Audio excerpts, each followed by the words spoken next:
कहीं परस्पर कोकिल बयनी, एही बिहा बड़ लाभु सुनैनी। बड़े भाग विधि बात बनाई, नयन अतिथि होई दो भाई। कोयल की तरह मीठा बोलने वाली वहाँ स्त्रियाँ थीं जो आपस में कह रही थी कि हे सुंदर नेत्रों वाली, सच में ये विवाह हम सबके लिए बड़ा लाभदायक है। हम बहुत भाग्यशाली हैं कि विधाता ने मिथिला में ये विवाह की बात बनाई। ये दोनों भाई अब हमारी आँखों के अतिथि हुआ करेंगे, मतलब कि इनका आना जाना बना रहेगा और हमारी आँखें इन्हें जी भर कर देख पाएगी। 12 बार स्नेह बस जनक बोलाउब सिय, लेन आई बंधु दो कोटि काम कमनीय। वो आगे कह रही कि विवाह के बाद सीता जी ससुराल चली जाएंगी और जनक जी प्रेम के वश में बार बार सीता जी को बुलाएंगे।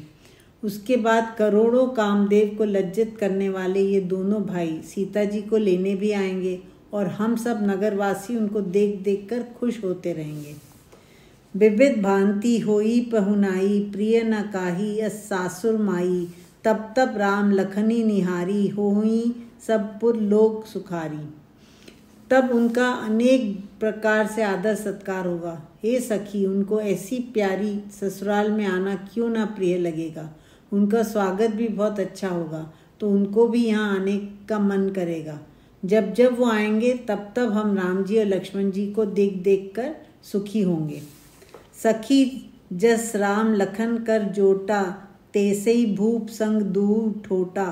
श्याम गौर सब अंग सुहाए, ते सब कहीं देखी जे आए।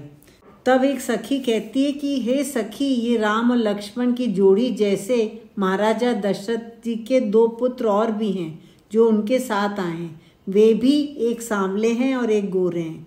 जो लोग उनको देखकर आए हैं उन्होंने ही ये बात बताई है। वे भी बहुत सुंदर हैं, यही लोग सब कहते हैं। कहा एक में आजू निहारे, जनु बिरंची निज हाथ सवारे। भरतु राम ही की अनुहारी, सहसा लखी न सकई नर नारी। दूसरी सखी कहती है कि मैंने तो उनको देखा है, निहारा है, वो बहुत सुंदर हैं। राम जी को हम देखते नहीं हैं, उनको तो निहारते हैं। जब हम उनको देखेंगे तभी इस शब्द निहारने का मतलब हम जान पाएंगे। तो वो सखी आगे कहती है कि उनको देखकर ऐसा लगता है जैसे ब्रह्मा जी ने, विधाता ने उनको अपने हाथ से बनाया है। भरत जी तो बिल्कुल राम जी की तरह हैं। अगर उन दोनों को एक साथ खड़ा कर दो तो किसी भी नर नारी को उनको पहचानना कठिन होगा। लखनु शत्रु सूदनु एक रूपा, नख सिक के सब अंग अनूपा। मन भावई मुख बरनी न जाही, उपमा कहूँ त्रिभुवन को नाई। लक्ष्मण और शत्रुघ्न दोनों मानो एक ही रूप हैं, एक जैसे हैं। पैरों के नाखून से लेकर सिर तक सभी अंग बहुत सुंदर हैं और वो सब मन को इतने भावन हैं कि उनका वर्णन किया नहीं जा सकता। तीनों लोकों में ऐसा कोई भी नहीं है जिनसे उनकी तुलना की जा सकती हो। उपमा न कोऊ क दास तुलसी, कतहूँ कभी कोबिद कहे। बल विनय विद्याशील शोभा, सिंधु इनके यही है। पुर नारी सकल पसारी अंचल, विधि बचन सुना वहीं। ब्याही वहूँ चारों भाई, एही पुर हम सुमंगल गावहीं। तुलसीदास जी कहते हैं कि मेरी बात तो छोड़ ही दो, मेरे तो अच्छे कवियों में कोई स्थान ही नहीं है। परंतु जो बहुत बड़े और विद्वान कवि हैं वो भी कहते हैं कि राम जी, भरत जी, लक्ष्मण जी और शत्रुघ्न जी से किसी की भी तुलना नहीं की जा सकती। बल में, विनम्रता में, शीलता में, विद्या में, शोभा के यही सागर हैं और कोई नहीं है। जनकपुरी की सब नारियों ने अपना आंचल फैला लिया और वो विधाता से मांगने लगी कि हे विधाता, ऐसा योग बना दो कि इनका विवाह मिथिला में ही हो और हम सब मंगल गीत गाएं। कहीं परस्पर नारी बारी, बिलोचन पुलक तन। सखी सबू करब पुरारी, पुण्य पयो निधि भूप दो। सारी स्त्रियां ब्रह्मा जी से विनती करती हैं और करते समय उनकी आंखों से प्रेम के आंसू बह रहे थे और उनका शरीर पुलकित हो रहा था। एक दूसरी स्त्री कहती है कि विधाता को ये करना ही पड़ेगा क्योंकि राजा दशरथ और राजा जनक पुण्य के सागर हैं। त्रिपुरारी भोले शिवजी वो हम सबकी कामना पूरा करेंगे। एही विधि सकल मनोरथ करहीं, आनंद उमगी उमगी उर भरहीं। जे न श्रीय स्वयंवर आए, देखी बंधु सब तिन सुख पाए। इस प्रकार से सभी मनोथियां मांग रही थी और उनके हृदय में आनंद समा ही नहीं रहा था। जनक जी ने अनेक राजाओं को सीता जी के विवाह के लिए निमंत्रित किया था। वो भी राम जी को देखकर बहुत आनंदित हुए। कहत राम जसु बिसत बिसाला, निज निज भवन गए महिपाला। गए बीती कछु दिन एही भांति, प्रमुदित पुरजन सकल बराती। उन राजाओं ने राम जी के यश का बहुत गुणगान किया और फिर वो अपने अपने घर चले गए। इसी प्रकार कुछ दिन बीत गए। शुभ मुहूर्त के लिए सब रुके हुए थे। सब मिथिलापुरी वासी और बराती सभी बहुत आनंद में थे। मंगल मूल लगन दिनु आवा, हिम ऋतु अग्नहु मासु सुहावा। ग्रह तिथि नखतु जोगु बरबारू, लगन सोधी विधि कीन विचारू। फिर वो लगन का मंगलमय दिन आ गया। हेमंत ऋतु थी। अब गहन का सुहावना महीना था। ग्रह नक्षत्र योग और वार के अनुसार विचार करके ब्रह्मा जी ने लगन का मुहूर्त निकाल लिया। उन्होंने लगन पत्रिका बना ली। पठे दीनी नारद सन सोई, गनी जनक के गन कन जोई। सुनी सकल लोगन ये बाता, करही ज्योतिषी आही बिताता। फिर ब्रह्मा जी ने नारद जी को बुलाया और उनके हाथ वह लगन पत्रिका महाराज जनक जी को भेज दी। जब नारद जी वहाँ पहुँचे तो जनक जी ने भी अपने ज्योतिषों से बनाई गई लगन पत्रिका को मंगवाया और फिर दोनों पत्रिकाओं को साथ रखा गया। उनमें एक अक्षर का भी अंतर नहीं था। तब वहाँ के नगरवासी ये कहने लगे कि जनकपुर के ज्योतिषी भी ब्रह्मा जी ही हैं। धेनु धूरी बेला बिमल, सकल सुमंगल मूल। विप्रन कहेऊ विदे संजानी सगुन अनुकूल। वो गोधुली की बेला भी आ गई जो कि सुंदर सब मंगलमयों की मूल थी, पवित्र थी, निर्दोष थी। ऐसे विवाह की बेला आ गई। उस समय ब्राह्मण लोग जनक जी के पास पहुँचते हैं और कहते हैं कि शुभ लगन का मुहूर्त हो गया है। उपरोहित ही कहेऊ नर नाहा, अब विलम्ब कर कारणु कहा। सतानंद तब सचिव बुलाए, मंगल सकल साजी सब ल्याए। तब राजा जनक जी ने कुलगुरु शतानंद जी से कहते हैं कि महाराज आप देर क्यों कर रहे हैं, आपको किसकी प्रतीक्षा है। तब शतानंद जी ने मंत्रियों को बुलाया और सब विवाह का मंगलमय सामान लेकर आ गए। शंख निशान पनव बहु बाजे, मंगल कलश सगुन शुभ साजे। सुभग सुहासिनी गावही गीता, करही वेद धुनि विप्र पुनीता। चारों तरफ नगाड़े ढोल शंख और तरह तरह के बाजे बजने लगे। मंगल कलश और वस्तुएं सज गईं। सुंदर सुहागनी स्त्रियां वहां पर मधुर गीत गाने लगी और ब्राह्मण वैदिक मंत्रों को गा रहे थे। लेन चले सादर एही भांति, गए जहाँ जनवास बराती। कौशलपति कर देखी समाजू, अति लघु लाग तिनहि सुर राजू। उसके बाद सब लोग जनवासे की ओर चल दिए बारातियों को आदर पूर्वक लाने के लिए। राजा दशरथ जी के समाज को देखकर जो भी लोग वहां उनको लेने गए थे, उनके वैभव को देखकर उन सब को देवताओं के राजा इंद्र भी बहुत छोटे लगने लगे। भयु समहु अब छारी पाऊ, यह सुनी परा निशान ही घाऊ। गुरही पूछी करी कुल विधि राजा, चले संग मुनि साधु समाजा। उन लोगों ने राजा दशरथ जी से कहा कि समय हो गया है, अब आप पधारिए। ये सुनते ही उनको निमंत्रण मिल गया और नगाड़े बज उठे। उसके बाद गुरु वशिष्ठ जी ने सब कुल की रीतियां पूछकर राजा दशरथ मुनि और समाज को सब लोगों को लेकर वो चल दिए। भाग्य विभव अवदेश कर, देखी देव ब्रह्मादि। लगे सराहन सहस मुख, जानी जन्म निज बादी। अवध देश के राजा का भाग्य और शान देखकर सब देवता और ब्रह्मा जी ये सोच रहे थे कि दशरथ जी ने सबसे अधिक पुण्य प्राप्त किए हैं और हमारा जन्म तो बेकार हो गया। राजा ने अपने घर में परमात्मा के रूप में चारों पुत्रों को प्राप्त किया और पुत्र वधु के रूप में प्रभु की शक्ति सीता को प्राप्त किया। सुरन सुमंगल अवसरु जाना, बरसही सुमन बजाई निशाना। शिव ब्रह्मादिक विबुध बरूथा, चढ़े विमानी नाना जूथा। देवताओं ने इस मंगल में सुंदर अवसर को जानने के बाद नगाड़े बजा बजा कर फूल बरसाए।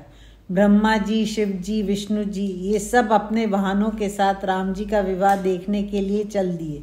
इसके साथ देवताओं के समूह सज धज कर अपने अपने विमानों पर चढ़कर राम जी की बारात को देखने के लिए चल दिए। प्रेम पुलक तन हृदय उछाऊ, चले बिलोकन राम विभाऊ। देखी जनकपुर सुर अनुरागे, निज निज लोक सबहीं लगु लागे। सब देवताओं के मन प्रेम से पुलकित हो रहे थे, हृदय उत्साह से भरे हुए थे। वे राम जी का विवाह देखने के लिए बहुत बेचैन थे। जब वो जनकपुरी पहुंचे और उस नगर की सुंदरता को देखा तो उनको उनके खुद के धाम मतलब उनके खुद के घर बहुत फीके लगने लगे। चित वहीं चकित विचित्र बिताना, रचना सकल अलौकिक नाना। नगर नारी नर रूप निधाना, सुघर सुधर्म सुशील सुजाना। विचित्र मंडप को देखकर सभी के होश उड़ गए और मंडप इतना अलौकिक था कि किसी को भी समझ में ही नहीं आ रहा था कि कैसे इसको बनाया गया था। मिथिला के नर नारी तो रूप के खजाने थे, बहुत सुंदर थे। उनके सुगठित शरीर थे। वो लोग बहुत धार्मिक थे, बहुत सुशील थे, बहुत बुद्धिमान थे। तिनहि देखी सब सुर सुर नारी, भये नखत जनु विदु उजियारी। विधि ही भयु आचरजु विशेषी, निज करनी कछु कतहु न देखी। उन्हें देखकर सब देवता और उनकी स्त्रियां चकित रह गईं और उनको लगा कि वो तारे हैं और चंद्रमा के निकलने पर कैसे तारों का प्रकाश फीका पड़ जाता है, वैसा ही उनका हाल हो गया था। उनको लगा था कि उनके जाने से मिथिला की शान बढ़ जाएगी, पर यहाँ तो अपने को वो ही छोटा महसूस कर रहे थे। ब्रह्मा जी को तो विशेष आश्चर्य हो रहा था। वहाँ मंडप और बाकी की सजावट देखने के बाद उन्हें समझ में ही नहीं आ रहा था कि इस सब को किसने बनाया है, क्योंकि कोई भी रचना होती है तो वो ब्रह्मा जी की अनुमति या जानकारी के बिना नहीं होती। पर यहाँ तो ना उन्होंने बनवाया था और ना उनको इसकी जानकारी ही थी। शिव समझाई देव सब, जनी आचरज भुलाऊ। हृदय विचारहु धीर धरी, सिय रघुबीर बिहाऊ।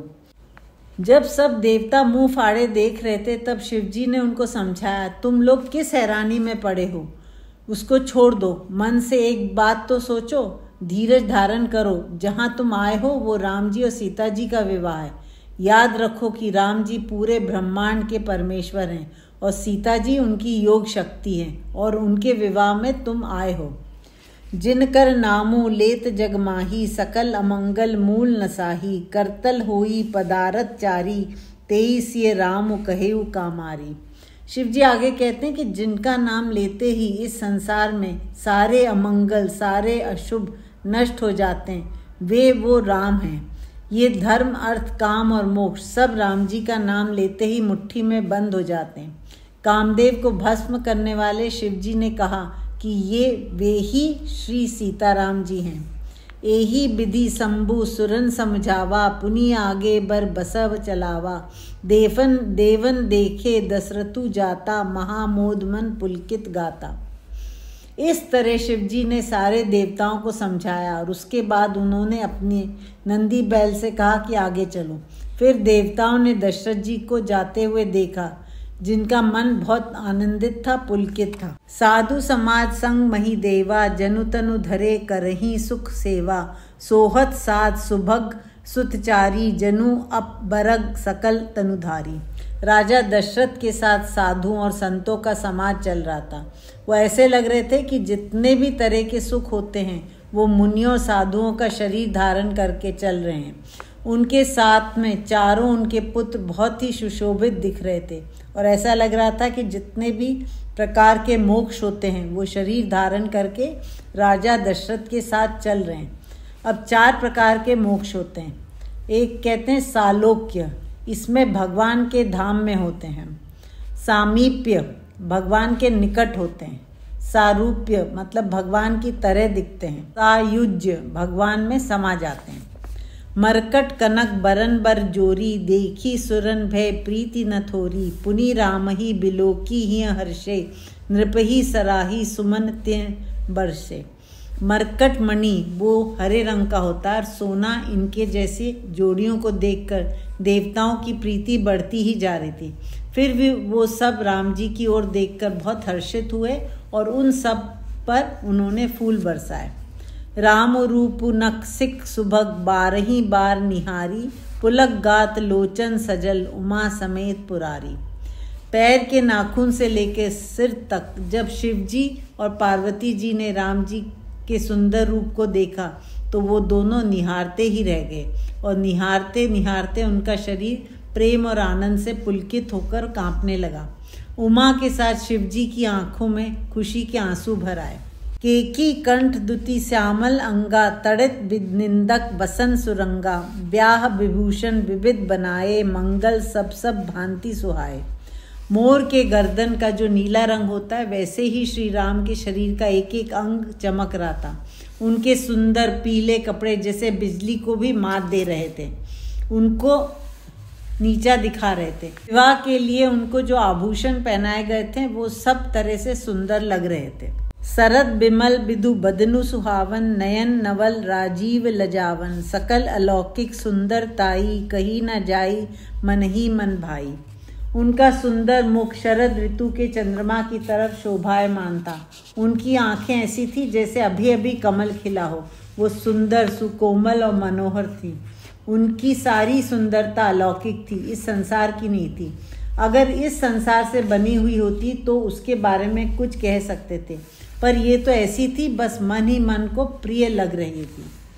बंधु मनोहर सोही संगा, जात नचावत चपल तुरंगा। राजकुंवर बर बाजी देखा वहीं, बंस प्रशंसक बिरित सुना वहीं। साथ में जो उनके मनोहरी भाई थी उनके साथ साथ चल रहे थे। लक्ष्मण भरत शत्रुघ्न सब अपने घोड़ों को नचाते हुए चल रहे थे। तीनों भाई घोड़ों के एक से एक करतब दिखाते हुए बारात में चल रहे थे। सब भाट मागध रघुवंश की कीर्ति का गान गाते हुए चल रहे थे। जेही तुरंग पर रामु बिराजे, गति बिलोकी खग नायकु लाजे। कही न जाई सब भांति सुहावा, बाजी बेशु जनु काम बनावा। जिस घोड़े पे श्री रामचंद्र जी बैठे थे उसकी चाल को देखकर भगवान विष्णु का वाहन गरुड़ भी लजा रहा था। वह क्या बड़भागी घोड़ा होगा जिस पर राम जी सवार हुए होंगे। उस घोड़े की दिव्यता, महानता और भाग्यशीलता का वर्णन नहीं किया जा सकता। ये हर प्रकार से सुंदर होगा। तुलसीदास जी कहते हैं कि मानो कामदेव स्वयं घोड़े का रूप धारण करके आ गए हों। जनु बाजी बेशु बनाई, मन सिजु राम हित अति सोही। आपने बल रूप गुण गति, सकल भुवन विमोहई। जगमगत जीनु जराव ज्योति, सुमोति मणि मनमानिक लगे। किंकिनी ललाम लगामु ललित, बिलोकी सुर नर मुनि ठगे। ऐसा लग रहा था कि कामदेव श्री राम जी की बारात का घोड़ा बनकर अपनी शोभा को बढ़ा रहा है। ऐसा लग रहा था कि कामदेव ने अपने बल रूप और गति से सारे संसार को मोहित कर दिया हो। घोड़े की जीन मतलब कि उस पर जो कपड़ा डालते हैं उसको जीन कहते हैं। उस पर मोती मणि हीरे जवाहरात सब जड़े हुए थे और उससे वो जगमगा रहा था। उस घोड़े की लगाम पर बहुत सुंदर घुंघरू लगे हुए थे और उसकी सुंदरता को देखकर सब देवता मुनि मनुष्य सब ठगे रह गए।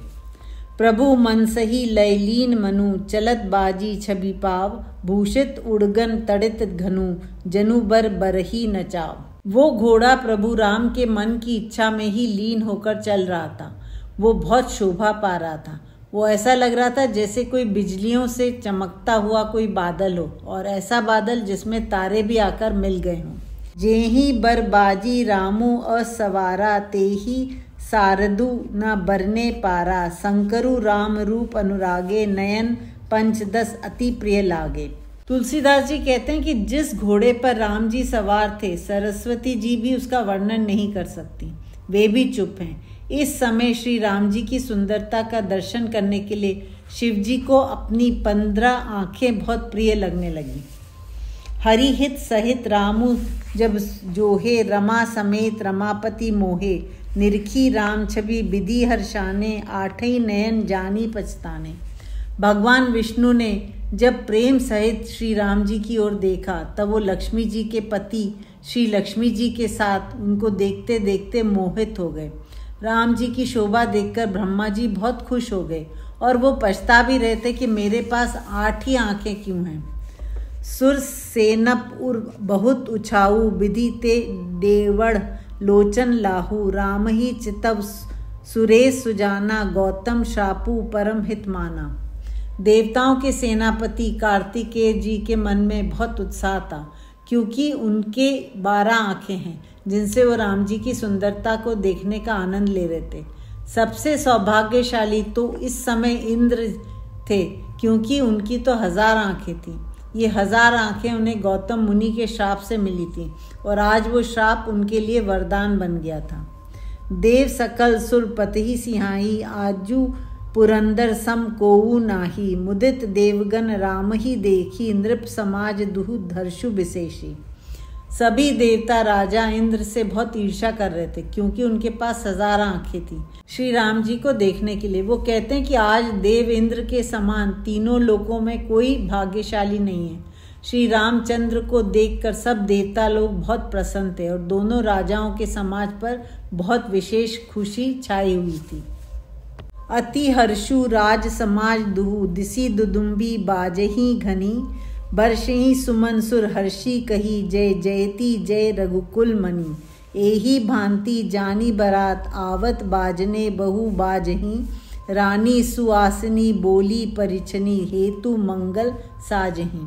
दोनों तरफ के राजाओं के समाज की खुशी देखकर दुदुम्बियां बजने लगी। देवताओं ने फूलों की वर्षा शुरू कर दी और श्री रामचंद्र जी की जय हो, रघुकुल के मणि की जय हो ऐसा स्वर गूंज उठा। इस प्रकार बारात को आया हुआ जानकर बहुत तरह के बाजे बजने लगे। रानियों ने सुहागनी स्त्रियों से कहा कि परछन मतलब टीके की तैयारी के लिए थाल सजाओ। सजी आरती अनेक विधि मंगल सकल संवारी चली मुदित परिछनी करन गज गामनी बर नारी। वो सुहागने हथनियों की चाल चलती हुई आईं और बारात के लिए मंगल थाल सजाकर परछनी न्यौछावर करने के लिए चल दी। थालों में अनेक प्रकार की मंगलमय वस्तुएं सजी हुई थी। विधु बंदनी सब लोचनी सब निज तन छवि रति मधु मोचनी परिहे बरन बरन बर चीरा सकल विभूषण सजे शरीरा। सारी सुहागनें चंद्रमा के मुख जैसी हैं और उनकी आंखें हिरनियों के समान हैं। उन सब की शोभा को देखकर कामदेव की पत्नी भी अपनी सुंदरता के घमंड को छोड़ दे। उन्होंने रंग बिरंगे सुंदर साड़ियां पहनी हुई थी और पूरा शरीर अनेक प्रकार के सुंदर आभूषणों से सजा हुआ था। सकल सुमंगल अंग बनाए करही गान कल कंठी लजाए कंकन किंकिनी नूपर बाजही चाली बिलोकी काम गज लाजही। उन स्त्रियों ने अपने सब अंगों को तरह तरह के मंगलमय चीज़ों से सजाया हुआ था और जब वे मधुर गीत गाती थी तब कोयलें भी लजा जाती थी। उनके कंगन पायल करधनी बज रहे थे। जब वे चलती थी तब उनको देखकर कामदेव के हाथी भी लजा जाते। बांजही बांजने विविध प्रकारा नभ अरु नंगल सुमंगल चारा सची शारदा रमा भवानी जे सुरतीय सुचि सहज सयानी। सब तरफ अनेक प्रकार के मांगलिक बाजे बजने लगे। आकाश में और नगर में सब जगह मंगलाचरण हो रहा था, मतलब मंगलमय गीत गाए जा रहे थे, स्तुतियां की जा रही थी। देवताओं की स्त्रियां, इंद्र की पत्नी इंद्राणी, यह शची, सरस्वती जी, लक्ष्मी जी, पार्वती जी, वो सब वहाँ पहुँच गई थी। ये सब बहुत ही पवित्र हैं, सहज हैं, बहुत ज्ञानी हैं। कपट नारी बर बेश बनाई मिली सकल रनिवास ही जाई करही गान कल मंगल बानी हर्ष विबस सब कहूँ न जानी। वहाँ पहुंचकर उन्होंने प्रेम में भरकर सुंदर स्त्रियों में अपना वेश बदल लिया और रनिवास की स्त्रियों में जाकर मिल गईं। उनके साथ वो मांगलिक गीत गाने लगीं। वहाँ पर स्त्रियां प्रेम में भरकर इतनी मग्न थी कि उनको पता भी नहीं चला कि कौन आया और कौन गया। किसी ने उन्हें पहचाना ही नहीं। सब आनंद ही आनंद में थी। वो जान के ही आनंद बस सब ब्रह्म बर परछन चली कलगान मधुर निशान बरसही सुमन सुर शोभा बली। आनंद कंदु बिलोकी दुलहु सकल हिया हर्षित भई अम्भोज अम्बक अम्बु उमगी सुअंग पुलकावली छई। किसी भी स्त्री ने उनको नहीं पहचाना। तुलसीदास जी कह रहे हैं कि कौन किसको जाने, किसको फुर्सत थी। सबको एक ही लगन थी कि राम जी आ गए और थाल सजाकर उनकी आरती करने जाना है। ऐसा कहते हैं कि जब कोई भक्त के घर मांगलिक काम होता है तब उनके इष्ट देवता भी वेश बदल कर आते हैं या उनके कोई प्रतिनिधि को भेजते हैं, पर तब हम अपनी मस्ती में इतने खोए हुए होते हैं कि उन्हें पहचान ही नहीं पाते। उनको पहचानना सरल नहीं होता। वहाँ सुंदर सुंदर गीत गाए जा रहे थे और मधुर नगाड़े बज रहे थे और देवता फूलों की वर्षा कर रहे थे। आनंद देने वाले श्री राम जी का मुख देख देख कर सबका हृदय खुशी से भरा हुआ था। जो स्त्रियां आरती उतारने आई थी, राम जी के कमल नयन को देखकर उनकी आंखों में आंसू भर गए और वो पुलकित हो गई थी। जो सुखु भासिय मातु मन देखी राम बर बेशु, सो न सकही कही कलप सत सहस शारदा सेशु। श्री राम जी को दूल्हे के वेश में देखकर सीता जी की माँ सुनैना जी को जो सुख मिल रहा था, उस सुख को 100 कल्पों तक भी अगर सरस्वती जी या शेषनाग भी गाने लगें तो वो गा नहीं सकते। नयन नीरु हटि मंगल जानी, परिछनी करही मुदित मन रानी। वेद विहित अरु कुल आचारु, कीन भली विधि सब व्यवहारु। सीता जी की माँ की आंखों से आंसू रुकने का नाम ही नहीं ले रहे थे, लेकिन फिर भी उन्होंने उन आंसुओं को रोक दिया, यह कहकर कि मंगलमय काम हो रहा है। उन्होंने राम जी का परछन किया, तिलक किया।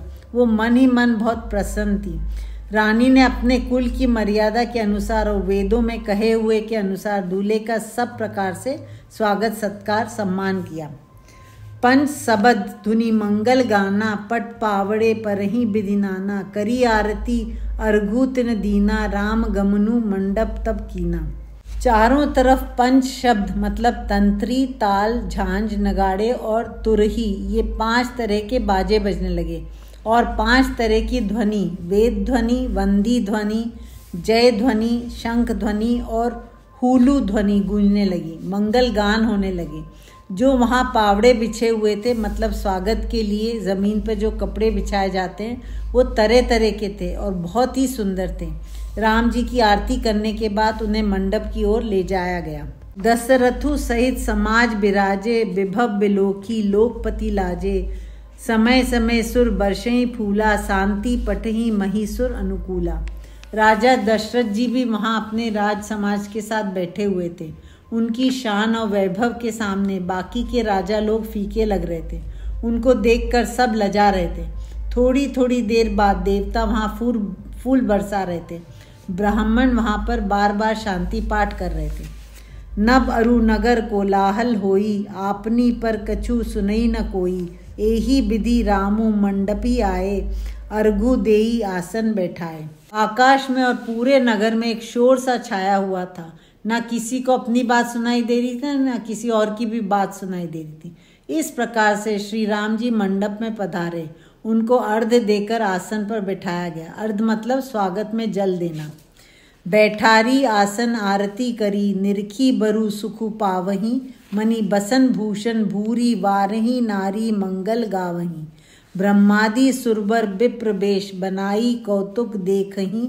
अवलोकी रघुकुल कमल रवि, छवि सुफल जीवन लेखही। राम जी को आसन पर बैठाने के बाद उन सब स्त्रियों को बहुत आनंद मिला। वो उनको निहार रही थी। उन नारियों ने ढेर सारे वस्त्र, मणियाँ और गहने राम जी पर न्यौछावर किए और फिर वो मंगल गीत गाने लगी। ब्रह्मा जी, भगवान शिव, विष्णु जी और सब देवता ने भी ब्राह्मणों का वेश धारण कर लिया था और वो वहाँ पहुँच गए थे उस विवाह का आनंद लेने के लिए। वे रघुकुल रूपी कमल को खिलने के लिए सूर्य के समान राम जी का रूप देखकर वो अपने जीवन को सफल समझ रहे थे, अपने को बहुत भाग्यशाली समझ रहे थे। नाऊ बारी भाट नट, राम निछावरी पाई। मुदित असीसही नाई सिर, हर्षु ना हृदय समाई। जो कि सारे मणि, गहने, वस्त्र राम जी पर वारे गए थे, वो सब नाइयों को, भाटों को, बारियों को, नटों को दिए गए, जिनको पाकर वो सब बहुत खुश हुए। वो खुशी उनके हृदय में समा ही नहीं रही थी और वे सब आशीर्वाद देते हुए चले गए। मिले जनकु दशरथु अति प्रीति, करी वैदिक लौकिक सब रीति, मिलत महादोऊ राज बिराजे, उपमा खोजी खोजी कवि लाजे। जनक जी और दशरथ जी की मिलनी हो रही थी। वो बहुत प्रेम से एक दूसरे से मिले। वो दोनों सब रीति रिवाज और सांसारिक परंपराओं से मिले। इन दोनों महाराजाओं को मिलते हुए देखकर सब कवि लोग सोचने लगे कि इनके ये मिलने की उपमा हम किससे करें, पर बहुत सोचने पर भी उन्हें कुछ समझ में नहीं आया और वो लजा गए। लही न कतहु हारी है मानी, यह सम ई उपमा और आनी, सामत देखी देव अनुरागे, सुमन बरसी जसु गावन लागे। जब उन कवियों को उपमा नहीं मिली तब उनके हृदय ने हार मान ली। तब आखिर में उन्होंने एक उपमा खोज ही ली कि इन दोनों की उपमा इन दोनों से ही की जा सकती है। ना तो कोई दशरथ जी जैसा है और ना ही कोई जनक जी जैसा है। उनके जैसा कोई हो तभी तो उपमा कर सकते हैं। इन दोनों समधियों को देखकर देवताओं की उन दोनों के प्रति बहुत प्रेम बढ़ गया और फिर वो फूलों की वर्षा करने लगे, उनका यश गान करने लगे। जगु बिरंची उपजावा जबते, देखे सुने ब्याह बहु तबते, सकल भांति सम साजु समाजु, सम समधि देखे हम आजू। वे देवता कहने लगे कि जब से ब्रह्मा जी ने इस संसार की रचना की है तब से हमने बहुत विवाह देखे हैं, सुने हैं। उन विवाहों ने हमने अनेक प्रकार का साजो सामान भी देखा, एक से एक शानदार सजावट देखी, परंतु हमने आज तक समधि दोनों समान हो ऐसा कभी नहीं देखा। दोनों समधि की प्रतिष्ठा बराबर की हो, कोई किसी से कम ना हो, ऐसा कभी नहीं देखा। यहाँ दशरथ जी परमात्मा के पिता हैं और जनक जी भगवती के पिता हैं, ऐसा उन्होंने गौरव पाया है और दोनों ही धर्मात्मा हैं। देव गिरा सुनी सुंदर सांची, प्रीति अलौकिक दुहु दिसि माची, देत पावड़े अर्घु सुहाए, सादर जनकु मंडपी लाए। देवताओं की ये सच्ची और मधुर वाणी सुनकर दसों दिशाओं में एक अलौकिक प्रीति छा गई।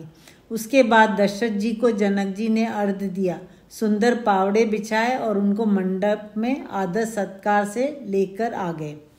मंडू बिलोकी विचित्र रचना, रुचि रता मुनि मन हरे, निज पानी जनक सुजान सब कहूँ, आनी सिंहासन धरे। कुल इष्ट सरिस वशिष्ठ पूजे, विनय करी आशीष लही, कौशिकी ही पूजत परम प्रीति की, रीति तो ना परे कही। सब मुनि लोग मंडप की सुंदर और विचित्र बनावट को देखकर बहुत खुश और मोहित हो गए। जनक जी की विनम्रता देखने लायक थी। वो सबके लिए अपने हाथों से उठाकर बैठने के लिए आसन लाए और उनको आदर पूर्वक बिठाया। उन्होंने ये काम करने के लिए सेवकों को नहीं कहा, ये सम्मान उन्होंने स्वयं दिया। फिर उन्होंने अपने इष्ट देवता के समान वशिष्ठ जी का पूजन किया, जो कि दशरथ जी के कुल गुरु हैं, और फिर उनसे आशीर्वाद लिया। उसके बाद उन्होंने विश्वामित्र जी का पूजन किया और ऐसा करते समय उनके मन में जो प्रेम जग रहा था उसका वर्णन किया नहीं जा सकता। जनक जी उनका बहुत आभार मानते हैं क्योंकि वो ही राम जी को स्वयंवर में लेकर आए थे। वामदेव आदिक ऋषि पूजे मुदित महीस, दिए दिव्य आसन सभी, सब सन लही असीस। उसके बाद जनक जी ने वामदेव आदि और जो भी ब्राह्मण वहाँ आए हुए थे उनका खुश होकर पूजन किया। उन सबको बैठने के लिए दिव्य आसन दिए और उन सब से शुभ आशीष प्राप्त किया। ये कहा जाता है कि कोई भी हमारे घर मंगलमय काम है और हमारे इष्ट देवता तब आना चाहते हैं। मनुष्य कैसा भी हो, सज्जन हो पापी हो, देवता भेद नहीं करते। इसलिए कोई भी घर में शुभ कार्य होता है, विवाह है, कुछ भी है, पहला निमंत्रण देवी देवताओं को देते हैं। पहला निमंत्रण घर के मंदिर में रखा जाता है। बस रखकर हम भूल जाते हैं। सांसारिक आदमियों को 10-10 बार फोन करते हैं कि भैया ज़रूर आना, नहीं आए तो बुरा मान जाएंगे। पर देवी देवताओं को बस एक बार मंदिर में कार्ड रख दिया फिर भूल जाते हैं। दोबारा वहाँ जाकर नहीं कहते कि हे प्रभु आप ज़रूर आइएगा।